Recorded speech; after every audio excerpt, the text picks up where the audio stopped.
Hello and welcome. My name is Carol Carter, and I'm the founder and CEO of Global Minded. And we are delighted to end this very exciting career week that we've had with many of you with virtual global internships. And one of our key leaders who's here to put these incredible people from all different time zones around the world together, Adrian Rosado. And for those of you who don't know, Global Minded is about creating a capable, diverse talent pipeline to get more women, people of color, underrepresented, people from all different backgrounds into the education, economic mobility, employment, and leadership pipeline. And a big way to do that for first generation to college students, which is really one of our major focuses, is to help students with experiences that can allow them to be those global citizens that companies want to hire. So that's really going to be the focus of today. And our virtual event, of which this is part of, runs for the next 8 weeks. So we hope you can join us. Most of our sessions are 4 o'clock Eastern time. This is a special session today because we have people from so many different countries, as you'll soon meet. So thank you for being here, and we hope to see you for the rest of our conference, the theme of which is Reboot Resilience, Rebound Remarkable. And every single session is about how we can come out of the events of the last year stronger than ever, and with the very best within ourselves that we have to offer and serve the world. So with that, I'll pass it over to our panel leader for today, Adrian. Welcome, Adrian, and all of your incredible guests from around the world. Thank you. Thank you very much, Carol. As always, it's a pleasure to be a part of the Global Minded community and all the wonderful things that you have going on there. We've been able to be a partner for a number of years now, and the growth and the network and just the reach that Global Minded has been incredible. So I'm able to bring in some of our other leaders around the world and some of our partners and our global partners. And I'm excited for you to get to meet them and explain what we're going to be chatting about today. So with that said, today's panel conversation is called The Benefits of Global Internships. So let me give you a little bit of background about myself, and then we can get into the discussion. So I own a company called Zion Leadership Group. We've been in business for about 10 years now. And one of our major focuses is workforce development. With that said, we have federal contracts with the U.S. Army, the Bureau of Land Management, as well as the Veterans Affairs Office to provide high-level interns to those departments. So you think of interns in the areas of business, communications, engineering, things of that nature. The U.S. government is looking for high potential interns in that area. And I am honored to have a couple of those contracts where I can provide interns to the U.S. government. So with that said, when we have a limited amount of spaces, how can we help service so many different students with a limited amount of spaces? And that's how we came up with developing the Global Virtual Internship Program. And today you will meet some of our partners who are going to be involved with us in our Global Virtual Internship Program. So you will meet a student who's been through internship programs before. You will meet some directors of TRIO Upward Bound programs who are putting their students through our Global Virtual Internship, and you will be meeting some of the employers who will be providing the projects for the interns and the internship program. So today is to talk about the importance of interns, internships, but also the importance of workforce development and what it means, not just to students and companies, but how it helps program grant objectives as well. So hopefully you can have a good time today, and feel free to add any questions that you may have in the chat. We will try to get to them as soon as possible towards the end. So thank you again. With that said, I do want to thank and introduce our panelists. We have panelists today from Indiana, Florida, the Philippines, China, and Puerto Rico. So we should have a really, really wonderful discussion, a very diverse discussion, if you will, addressing many different topics and issues that we may have. So with that said, I do want our panelists to introduce themselves. With that, if you can introduce yourself, you can give us your name, your background, your educational background, as well as what you currently do. So I will start with Miss Weems out of Indiana, please. Hello, everyone. My name is Ayessa Weems. I am a student at Purdue University Northwest. I am what you would call a non-traditional student because I'm a little bit older than all of my other classmates. I am a junior. I'll be graduating next May. I have worked in radio before. I've worked in broadcasting. Currently, I'm just a full-time student. However, because I'm a little older, I've already done a few internships and I have one upcoming next month. Awesome, awesome. Thank you, Ms. Williams. We're happy to have you on the panel, and we're excited to hear some of your information and some of your knowledge. We appreciate that. Thank you. I'm excited to be here. Absolutely. Let's take our introductions out to beautiful and sunny Florida. Mr. Raymond Cabrera, please share with us your educational background, what you currently do. Good morning, everyone. My name is Ray Cabrera. I'm at the University of South Florida in Tampa, Florida, and I direct our Upward Bound program where we serve high school students in our area, preparing them for the process of going to college. Excited to be here today. My background is in psychology and counseling, and just thankful for Mr. Rosado and the Zion Group who's brought these opportunities to our high school students now that we've entered this virtual environment. So look forward to talking about impacts on our students and just the importance of the global internship program. So great to be here. Absolutely. Thank you, Mr. Cabrera, for being with us. Let's continue. Let's go down south a little bit further. Let's head over to beautiful San Juan, Puerto Rico. Miss Mara Luna, please. Hola, good morning, everybody. My name is Mara Luna, and I am the Upward Bound Director at the University of Puerto Rico in Rio Piedras. That's the largest campus of the island and the largest university on the island. And just like Mr. Cabrera, I also work with high school students, and I'm really thrilled to give them this opportunity of a global internship.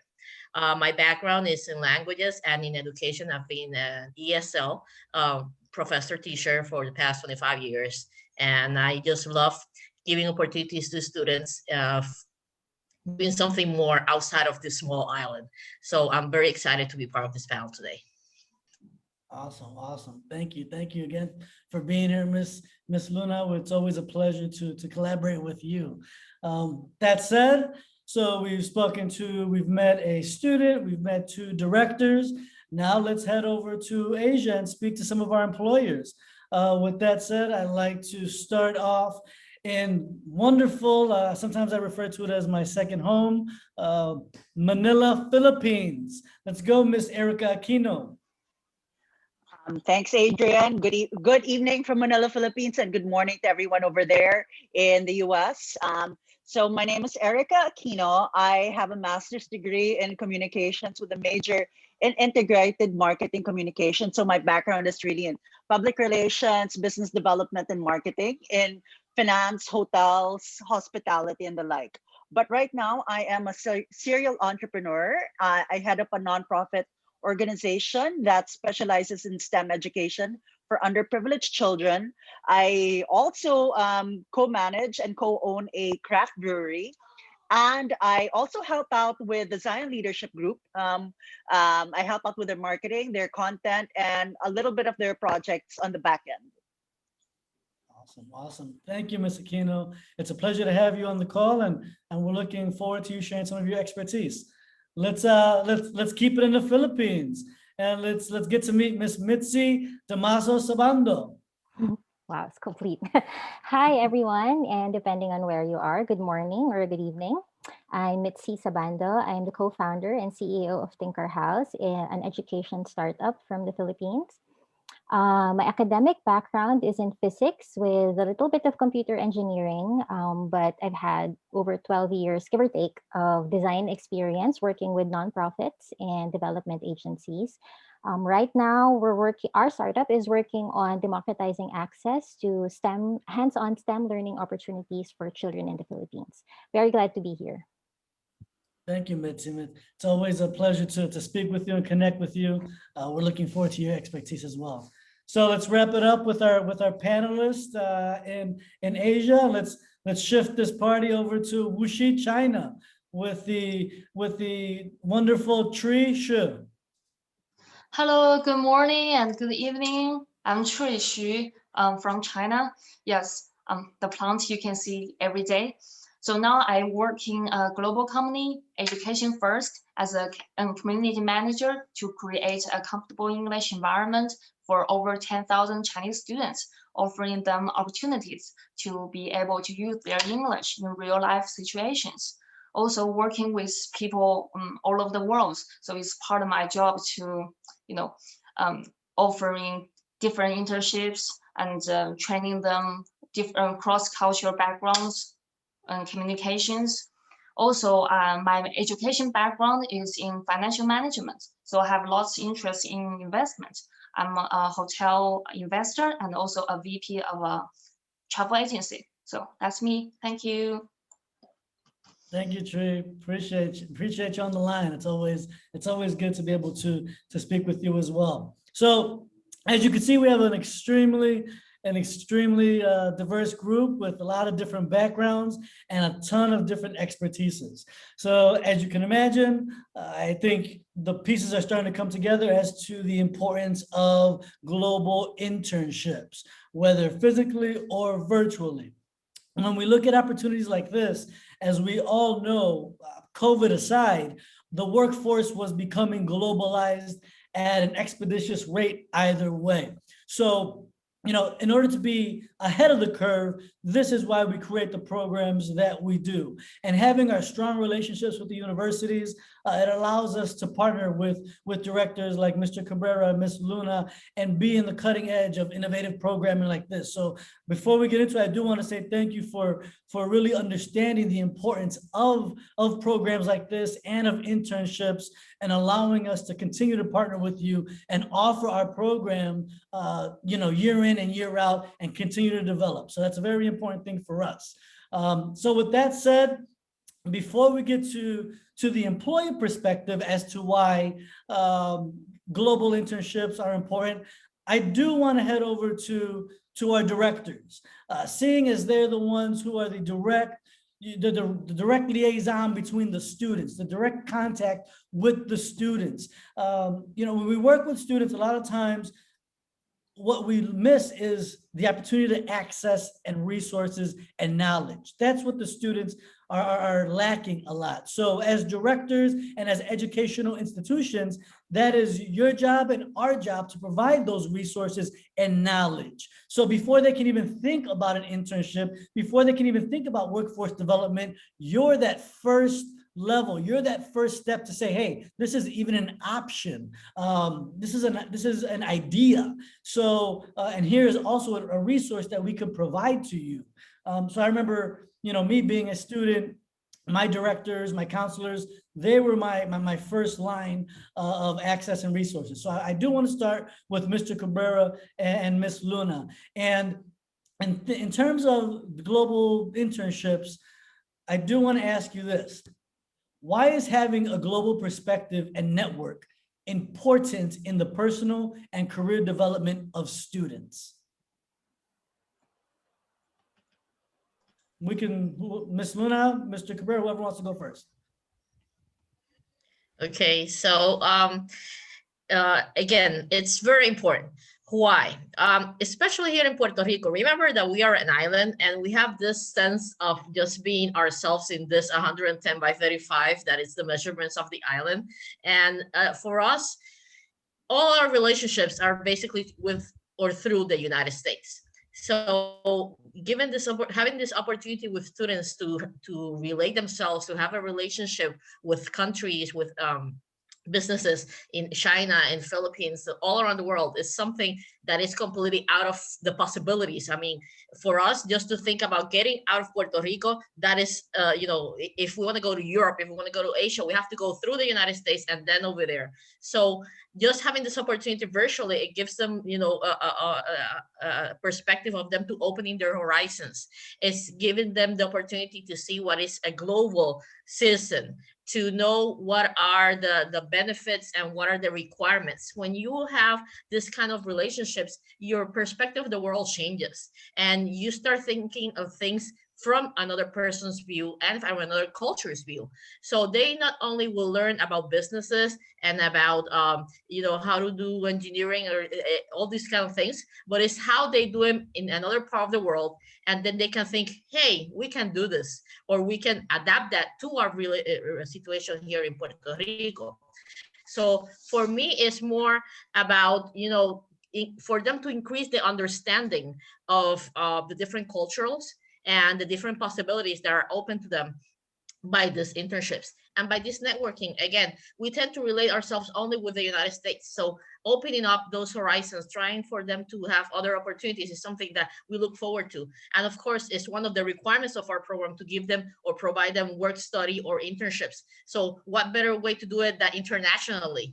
You know, and they get to also practice their English, because as you know, Spanish is our main language. So it's a double win. They get to practice another language, and also they get to know people from all over the world. And what we are here for is just to provide them these cultural experiences that otherwise they won't have or be able to obtain. Awesome, awesome. Thank you, Ms. Luna. Mr. Cabrera? And so to kind of piggyback off of on Mada's points, I think about a year ago, and when we first entered this virtual environment, and I remember being on a panel together talking about kind of how the pandemic has impacted our students. And now we fast forward a year later, and it's amazing how fluent and easy and comfortable that this virtual environment has become. So I then start to think about how our organizations and businesses across the world have changed over this past year, where many organizations are realizing, you know what, part of our work now needs to include this virtual environment. So as we go about doing the business of preparing students for college and preparing students for work, I think it only goes hand in hand in preparing students for what opportunities truly look like. So to kind of to Mada's point on culture and diversity, the workforce is going to look different because now our students' reach looks different. Our virtual reach is that much further and greater. So I think part of student development now includes exposing students to the differences that exist around the world, and it gives them a new lens. It allows them to enter college and enter work prepared to be able to navigate these new waters. And cost factors, especially for low income families, have always been a barrier to opportunities. So when we think about this platform allowing for anyone an inequitable experience to seek that exposure and to gain that experience, I think is that much greater. So I think we went into the pandemic thinking, okay, this is just a here and now situation, but this is a forever opportunity for us and for our students. So as a director, I feel it's only right for us to utilize our grant funds when it comes to career development and cultural exposure to invest it in this sort of way. Absolutely, absolutely. Thank you, Mr. Cabrera. And I do want to speak to a point of that. So you mentioned about access, resources, cost, in those terms. And what I realized is that an opportunity like this, when we were developing the company, and it's very similar to the global minded model as well. What we're able to hang our head on is an extensive network and access to companies and individuals that you typically are not able to have access to unless it would be like through a third or a fourth party, or if you knew somebody that could possibly get you in contact with somebody in, let's say, Singapore, right? So, all these years as we were working and Carol, if you want to touch base on this as well afterwards, after all these years of working and developing these relationships, it really only made sense to be able to connect, first generation college students with employers and a network abroad. It was awesome for me as a business owner and as a connector. But now imagine if I could have had this opportunity and say when I was 16, as opposed to 25, right? That really starts to change the shape of the game, if you will. And I'm sure at some point, soon here, Miss Weems will be able to speak on how an internship, allowed her to be in her position. But I just wanted to make sure that I touched that point, Mr. Cabrera, in terms of us understanding that we can't keep these resources to ourselves. And not only does it allow us to become a broader network, but now you're really developing the workforce at a large scale. And we can even take it one step further and say, say for Mitzi, Miss Mitzi and TinkerHouse, when she had, availability and access to, say, employees or interns from the Philippine region.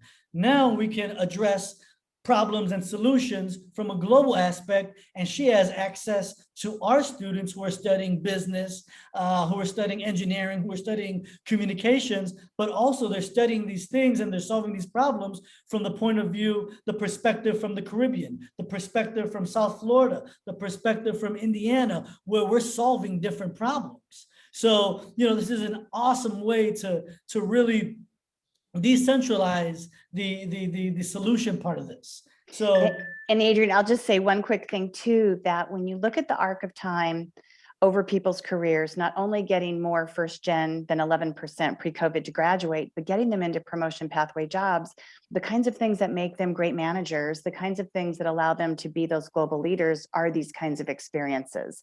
And that is their career trajectory. That takes them to higher earnings and more rewarding work than where they enter, where they start. Absolutely. Thank you for that. So what I want to do next is we've spoken to directors about the importance of internships, about the importance of putting their students in a position to succeed. Now I would like to switch our focus over to the student perspective, the student and the internship perspective. So Ms. Weems, if you could share with us, and again, thank you for being on the call. We're very appreciative of you. I do have to say an extreme thank you to your university, Purdue Northwest. We have a beautiful collaboration and partnership with them for many years. So we're able to get you on this panel and get you to share your experience as a TRIO Student Support Services participant as well. We have TRIO Upward Bound represented as well as TRIO Student Support Services. So Ms. Weems, thank you. Thank you to your director as well, Ms. Catalina Rodriguez. It's always a pleasure to connect with all of you. So with that said, Ms. Weems, please share with us, how did your internship experience help you in your academic and personal growth? So as I've mentioned in my introduction, I am a non-traditional student. So what that means, just for those that may not know, I graduated high school just like everybody else. I graduated high school in 2011. I started college 3 days after I graduated high school for the summer term, and I was 6 months pregnant. So I have a 9-year-old daughter now, and that put me at a very different place than a lot of other students.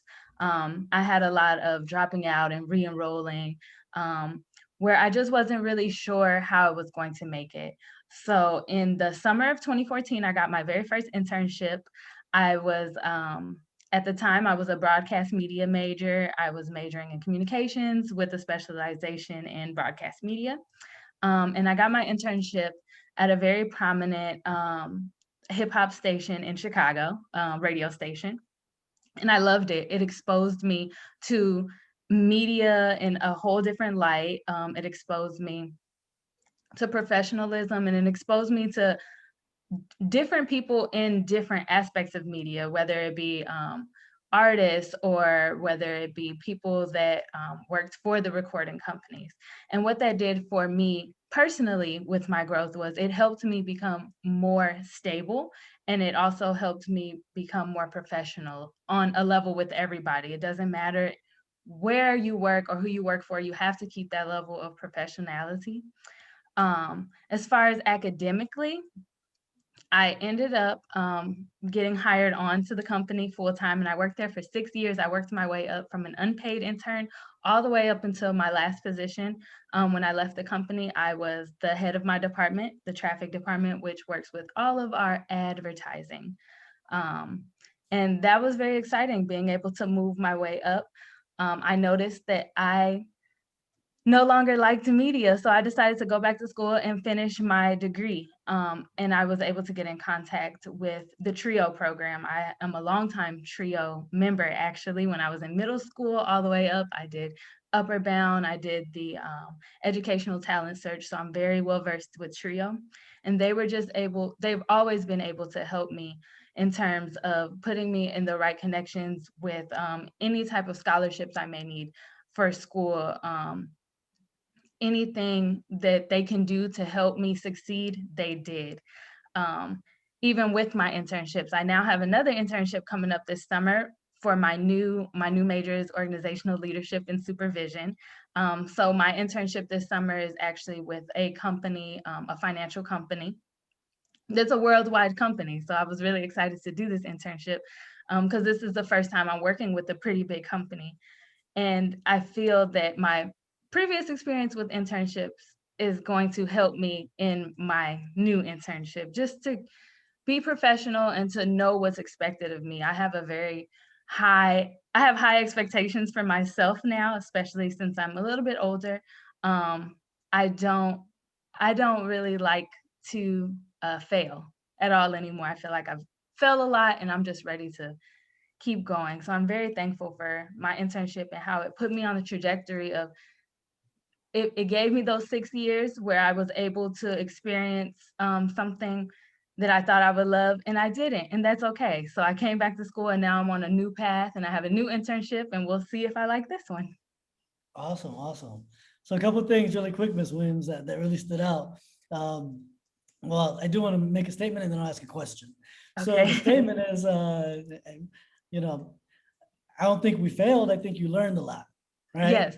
So, you know, that you now you know what you don't like, right? Exactly. So, and that goes a long way. I know plenty of people who spent 12 years in a career that they didn't like, only to be, you know, only to come out later on in their life and say, man, I wish I would have made this decision when I was, you know, when I initially realized I didn't like it. And, you know, they spent another 10 years in that position and you know, they're not there. So, you know, I think you learned a lot and you had a great place to make that change, and congratulations on going back to school. I know it's not easy. Thank you. So, Thank you very much. Absolutely. With that said, I do want to ask you a question. What were, from your internship specifically, you spent a lot of time in that company. So from your internship, what were three takeaways that you had from that internship, professional takeaways, especially as a student coming out? Okay. Three professional takeaways. I'll say as a student, the most important, I will say, network. I had so many opportunities presented to me just because I was a pleasant person and I've always networked. I went above and beyond the expectations of my internship. The expectations were really just, it was unpaid. So they really couldn't, they could ask us to do a whole lot, but they didn't. It was just a maximum of 20 hours per week, but I always went above and beyond. Anytime they needed me, if there were on-site interviews or something with artists, I always made myself available. Radio, as you know, is 24 hours a day. So if there was something going on at 10 p.m. or at midnight, I made myself available to whatever they may have needed, whether it had been just recording with the camera, editing something, coming up with the questions. Make yourself available. So that's one point, but network. When I was doing those things, I was able to connect not only with record label executives, excuse me, but other people at different radio stations, and also interns. My third point, I think I'd say, is to make sure that you have a mentor or somebody that you look up to in the company. If you find during your internship, you'll know within the first 2 or 3 weeks whether or not this is something you would like and would like to do full time. Find somebody that doesn't mind taking you under their wing. Don't force it, because there are people who just they don't like to do that, and that's fine. But if you can find somebody to take you under their wing in that industry, it'll be very helpful in the long run. Absolutely. So I think my 3 points were network, stay professional, and find a mentor. They're very helpful. Absolutely, absolutely. Thank you for sharing that, Ms. Weems. Thank we you. appreciate that. And that's a great point, because as we continue to bring our opportunities to students, especially trio students, we make it a very, very high point of emphasis to vet and to interview each one of our employers for those specific reasons. All of our employer partners have met with myself and our team at Zion Leadership Group for that specific reason. We make sure to be very frank about our expectations on the employer end as well as the student end for those reasons that you just mentioned now. And I think as we move through this conversation, Mitzi and Tree can attest. When we were talking to Mitzi, we wanted to make sure that, hey, we're going to give you some top-notch talent, but also understand that they're going to want to learn from you as well. And they're going to want to learn from you, with you, and go through this process with you as well. So I think that's a great segue for us to make our way down to the Philippines and speak to one of our employers, Miss Mitzi. So Miss Mitzi, can really quickly, if you can tell us, what problems does your company solve, and what kinds of skills do you look for when hiring an intern? I have to do it quickly, right? Because our problems are huge. No, anyway, so what we're doing is, everybody knows, I'm sure everyone here is into education. So there is this huge movement going on around the world about wanting to reimagine education for the next generation of students, right? And there has been, like, over the past years, we've been watching all of these solutions and best practices developed in developed countries, especially in the US. But the problem or the roadblock always is the discussions end where the question that's being asked is, how do you scale it? So there's always like one school that's doing a lot of good things and having good results. But the problem is, how do you deliver that to every student in that particular country? And so the problem with the Philippines, or the challenge that we're trying to solve, is how do you now scale it in a country where the technology infrastructure isn't really there yet, where the purchasing capacity of the consumers is not that not that good. And so there's a lot more problems. If the problem of scalability exists in a developing country, more so in a developed country, that is magnified tenfold in a developing country. So our basic idea for TinkerHouse is to try to create a learning ecosystem to deliver these kinds of learning experiences, a learning ecosystem that exists outside of the education system, which is run by the private sector. So we've broken down all of these best practices that we've seen in other countries. We've broken them down into very modular and scalable experiences so that we can give it to private sector interested parties in the private sector, so that they could distribute it to other parts of the country. So that's basically what we're doing. And for us, what was the second question? What kind of skills do I look for in hiring an intern? Definitely, we've been trying to solve this problem for 4 years already, and we have a long way to go, especially now because of COVID. We have more problems. So definitely we're looking for someone who gets excited about solving problems, who has a lot of empathy for children who don't have access to quality education, and just someone who is really interested in gaining a perspective on how it is to run a startup in an emerging country, emerging market. So yeah. Awesome. Really quickly, Mitzi, when you speak about let me ask you a more specific question. What types of technical skills and educational backgrounds do you see yourself utilizing interns in? I would love for, we have a lot of people on the call right now. This is going to be recorded. This is being recorded. There's going to be students watching this later. And I would just, I want them to know what type of technical skills, maybe even soft skills they should be honing on right now as they look to apply for an internship with us or with your company. Okay, so what we have planned for any intern that will be applying for us through this program is some people who could help us develop a platform that will enable this learning ecosystem that that we're trying to build. And that platform, the key thing there is we're trying to develop an algorithm that will be able to help us track learner engagement across all of all of the experiences that we offer children. So definitely people who have a programming background, data science background is very good also. And because a lot of people in data science come from physics, I'd also be looking into people who have the same background as that. So I've worked with a lot of people in the business community and in the engineering community that come from the same backgrounds, and physicists are really good problem solvers. So if there's anyone here that's, yeah. Awesome, awesome. I like the fact that you use the term problem solvers, right? Yeah. We need problem solvers. And that is one of the main things that I know I look for as well when I'm hiring the team, when I'm bringing on team members, things of that nature. I look for problem solvers. I can work I can work with different educational backgrounds, but what you can teach are the soft skills, like being able to take a project on and solving it. So thank you for that, Mitzi.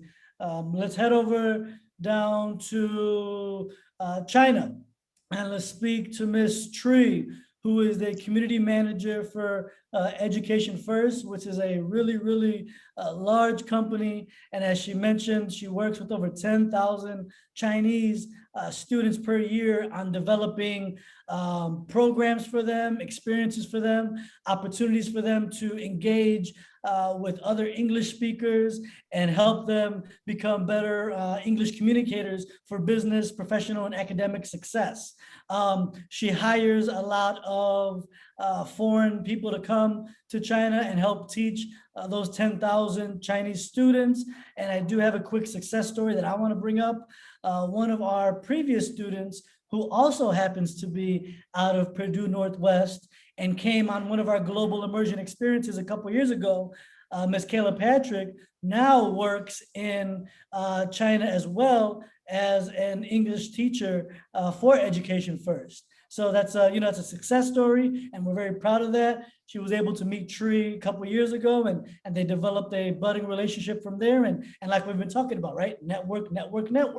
And through that network, she was able to go from Indiana, and now she's been in, and now Miss Kayla Patrick has been in China for over 2 years now, so around 2 years now. So with that said, Miss Tree, I do want to ask you, what problems does your company solve?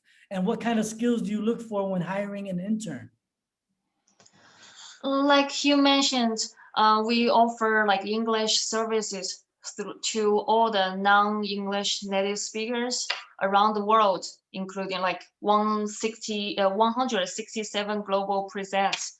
So like for my part specifically, I need to create like different English environments, from small scenarios like ordering coffee to taking students around the world. Like, of course, because COVID, now we have to do it within China. But like a program I created, like intensive language course, is short-term English study tour. So we use like immersion teaching method to move English classes across the country, allowing English learning to be deeply integrated with local activities. So students can improve their oral English. Because for as Chinese, we study English for many years, like now it's through kindergarten. Like in my time was starting from primary school, but after decades, probably like over 10 years of English learning, most people still couldn't speak it. Probably they can read or write, but definitely not can speak it. So that's the problem. They need to practice their oral English, need to reach out to the real world, to make friends, to connect to the world. So that's our main focus. Like we need to solve this kind of problem. And and I want to mention the hotel too, because we have different like boutique hotels in different tourist cities. So it's mainly a Chinese Asian style with modern facilities. So it's quite unique. And for overall, like what kind of interns we looking for is like people who can quickly adapt to different cultures. Because overall, we it's a different culture, and we have like for EF we have different cultural backgrounds, especially for teachers. And for hotels, we want to be like international hotel. So we want to looking for people who can quickly adapt to different cultures and notice the similarities and differences between those, and using those to make market our products smartly. Yeah. Thank you, Trey. Thank you, Trey. I think that was very direct. What they look for are for people who know how to bridge cultures, who can market to different cultures, who could speak different languages, and who can connect with people from around the world. That's a very important business model, especially for both of those companies that you work with. The hotel, you think about boutique hotels, and I think she mentioned it's traditional Chinese style with modern amenities, right? So imagine the guests that are staying at these hotels. They're either going to be probably high earning business people, or people who are coming in from different countries. So absolutely, and I think that touches, and I think another thing that she mentioned touches a great point that Ms. Maraluna mentioned earlier, in terms of the ability to feel comfortable speaking, communicating, and doing business in English. These students and our interns are not just going to be doing work in the United States of America. They're going to be going to Asia, Europe, South America, right? So these languages and the ability to communicate seamlessly need to be of very high importance as they continue to grow within their academic, yes, but very much their professional careers. I'm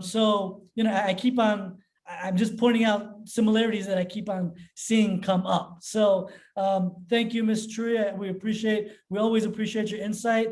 And as an investor, you have a very unique perspective, especially when you're talking about hotels, hospitality, where those types of industries absolutely need to be global. And how are you able to market a boutique hotel in China to an audience in Europe, the United States, South America?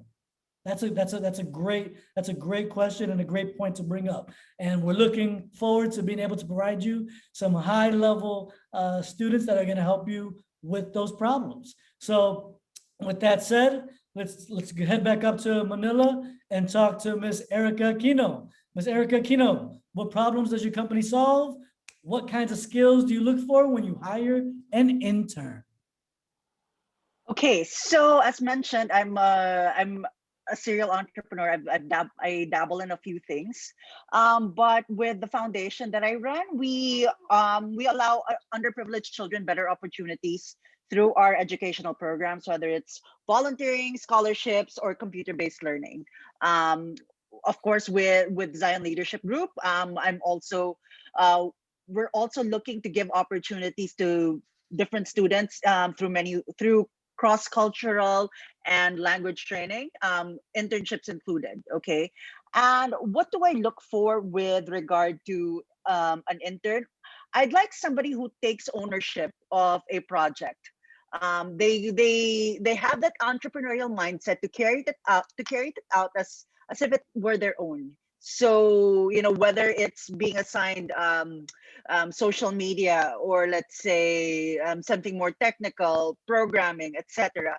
I like for them to take on that mindset. Okay, this is my project. This is what I am doing, and this is what my contribution to the company and to the world. And I want them to basically think on all sides, and not just what they've learned, but what they can learn from that project, right? I'd like for them to be able to rethink what they know, in terms of, it oftentimes people will come into something saying, okay, I know this.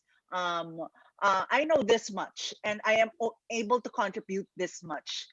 But I would like for somebody to come in and say, okay, I know this much, but I think I can know this much and I can know this much more and I can contribute that much more. And that's what I'm looking for, that open-mindedness, that eagerness to learn, and that ability to rethink what they know.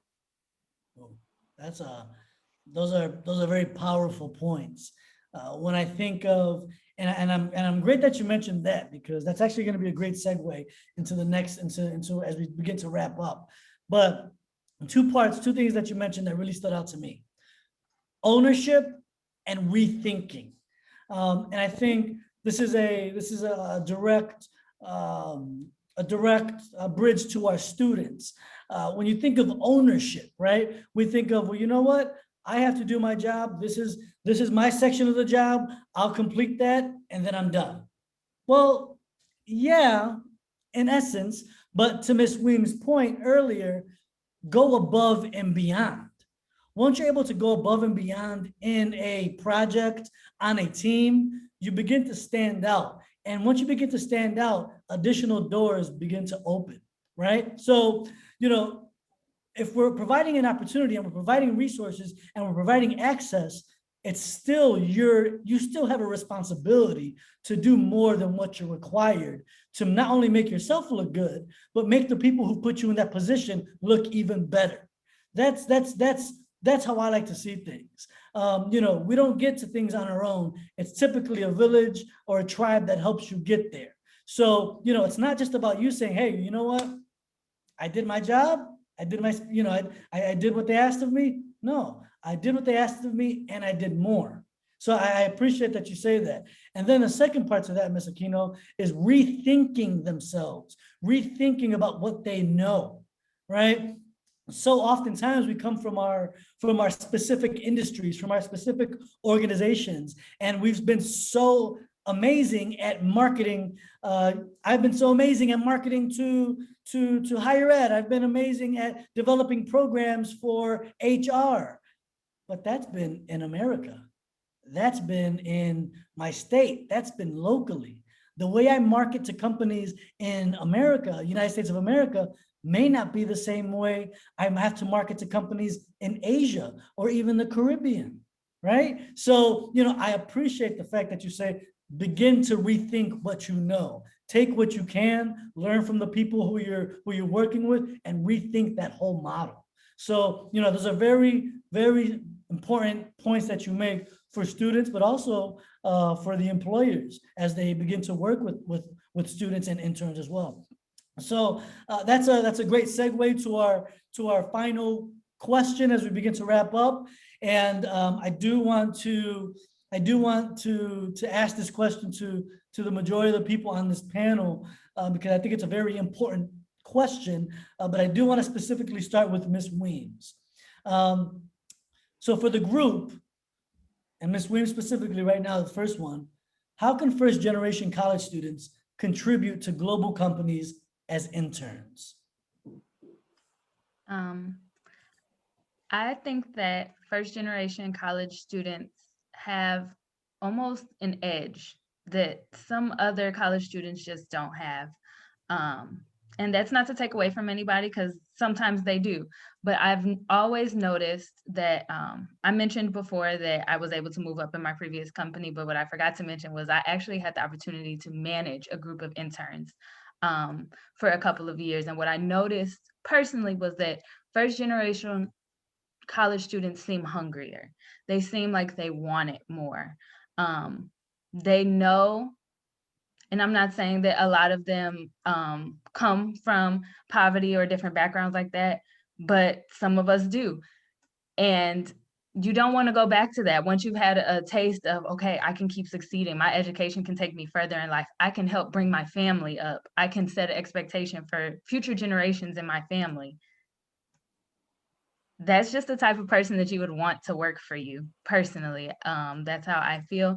So I think that they'd be able to contribute to global companies with just their work ethic and their drive to succeed. And when you have a successful employee and somebody who's very passionate about what they do, they're pouring all of that into your company. So your company has no choice but to go up. If you have a really bad employee or somebody who doesn't care or just doesn't want to be there, that reflects on your company as well. The work that they put out, what your clients see, they're not going to be impressed. So personally, that's how I feel that first generation college students can really help the global companies. Thank you. I appreciate that. I do want to go down to our directors, to our wonderful directors who serve as the bridge and resources to these students. So let's start with Mr. Cabrera.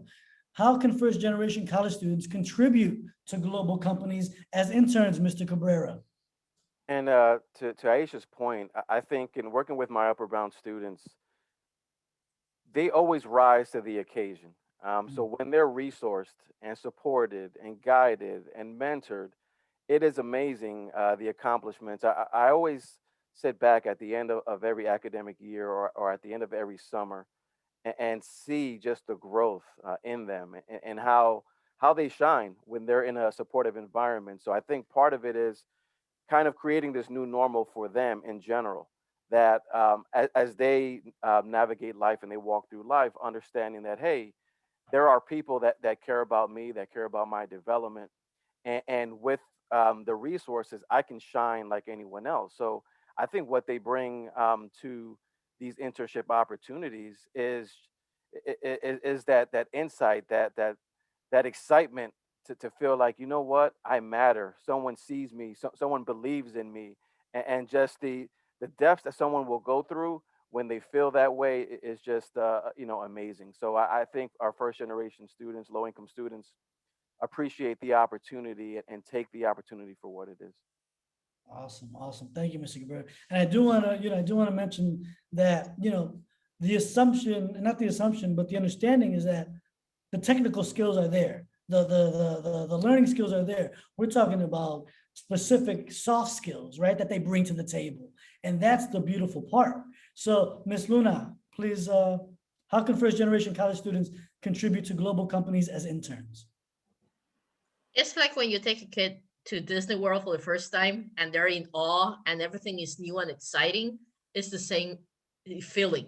These kids are in awe and they want to do everything. They want to experience everything. They want to see what it's like because they don't have anybody else who has done it before them. So they want to have the experience and then share with their peers and with their families and everything. And they're definitely very appreciative of these opportunities. So I think that excitement, that initiative, that love for and passion is something that these students have.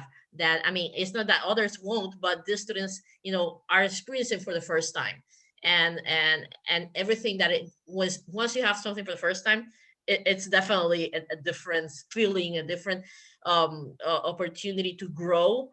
And once, as Mr. Cabrera says, once you see them grow throughout the year, you go like, wow, how was this kid in August versus the kid that we left in May or in July, and it's wonderful to see them grow. So I think that definitely this experience is going to help them grow and see what they're capable of, because that's another thing. Since they haven't been exposed to these experiences, they don't know that they're capable of doing certain things. And now they can challenge themselves to do them. Absolutely. Thank you, Ms. Luna. Let's head down to Mitzi. Mitzi, talk to us.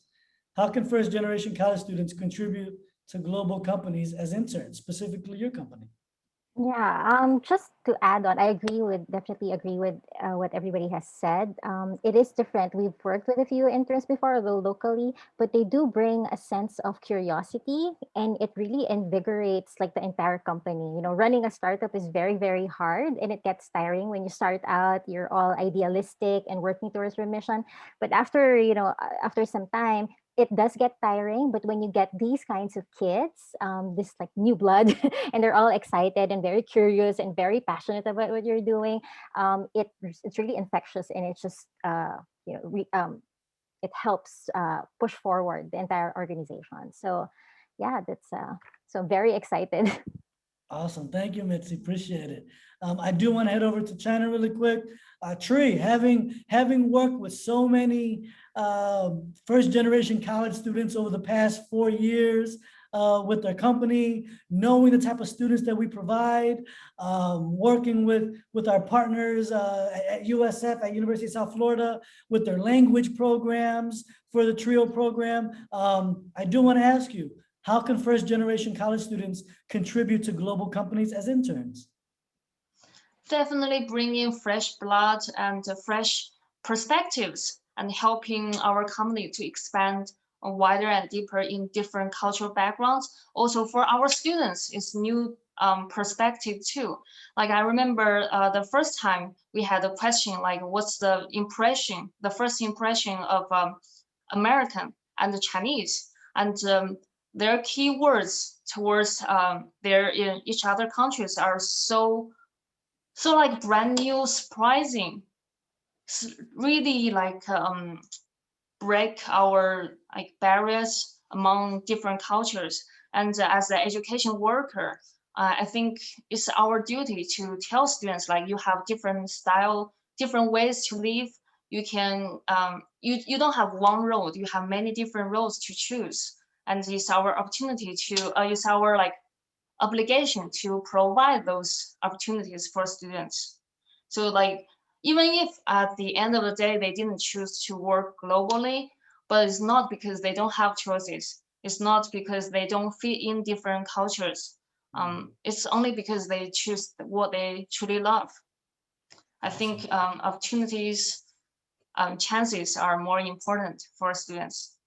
Awesome. Thank you, Trey. And we can Thank wrap it up. And we can wrap it up up top in Manila with Ms. Erika Aquino. Okay, thanks, Adrian. Okay, so just adding on to the rethinking that I've mentioned earlier, and adding on to what everybody just said, you give us grit and you give us enthusiasm, and you make us rethink what we know as well. I have so many years experience in marketing and public relations, but hey, I have no idea how to work TikTok. That's just one example of the skills that you can bring, that youthful perspective, that that Gen Z thinking, and your own personal stamp into the work that you do, and into the work that we do. And that's really what you can offer. Awesome, awesome. Thank you, Ms. Aquino. So with that said, I'm extremely grateful for everybody on the panel today for sharing their time, talents, and insights. This has been a wonderful, wonderful, and extremely enlightening conversation. I mean, the excitement in the programs that we're developing with all you wonderful partners is beyond me. So with that said, again, I do have to say, a huge thank you from our team at Zion, from our team at Global Minded. And again, Carol, thank you for allowing us the platform and for allowing us to bring these wonderful people from all over the world to talk about how we can continue to become resources and people to provide opportunities. So thank you, Ms. Carol. Thank you all. This was incredible and very informative, as people are putting in the chat. And tomorrow we'll have this posted in our newsletter that gets read by 15,000 people a day. So we'll be able to share it that way. And then it'll be on our YouTube channel, and Celeste will make sure that each of you get the link so that you can also be sharing with your colleagues and partners who don't yet understand how they can tap into this. But I think that what Adrian's doing is just the wave of the future. And I do think it is just the key way to level the playing field so that everybody has access to incredible companies, incredible role models, incredible cultures, all of the different things that we know this represents. So thanks to everybody. Have an incredible weekend, and we look forward to seeing you all. We've got a lot of other sessions, and Adrian's involved in several more over the next few weeks. So we hope that you'll share that with all of your different communities. So, and Carol, I see people are putting their information in the chat. So maybe if you all are open to it, put your email or Adrian, your website and everything in the chat so that some of the viewers can follow up. Absolutely. And before we wrap up, can I get everybody to smile really quick? I would love to get a picture of all of us. 1, 2, 3. I'll send it over to you, Ms. Carol, and I will put my, We'll tweet it. and I'll put my website in the chat group. And if anybody has any questions for myself or any of the panelists, you can find them there. Yeah, so I think we're Yeah. good. It's a wrap, and we hope we'll see all of you next June in Denver. So just put that on your calendar. It'll be sometime in the first couple of weeks of June, and we'll let you know that as soon as we can do that. So looking forward to it, everybody. Have a great weekend. Thank you. Bye-bye. Bye. Bye. Bye. Bye-bye.